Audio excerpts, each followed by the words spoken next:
Mr. Chair, I wish I can make a few clarificatory questions before we start. But these are prejudicial questions, Mr. Chair. Later.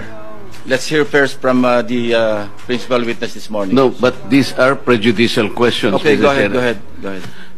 Foremost to my mind, Mr. Chair, is the integrity, the impartiality, and the objectivity of the proceedings of this committee.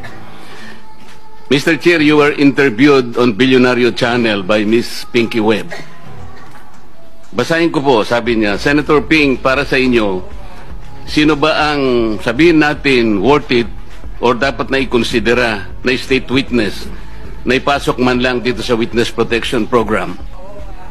And you responded, at this point between Diskaya and Bryce Hernandez, Mr. Chair, question is, does the chairman has the prerogative or the right to make judgment? No. That's my perspective, no? That's my personal opinion outside of the hearing or outside of this hall.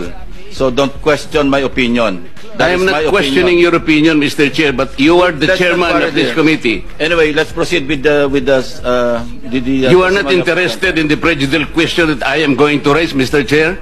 Go ahead, you raise your Kaya sinasabi ko sa inyo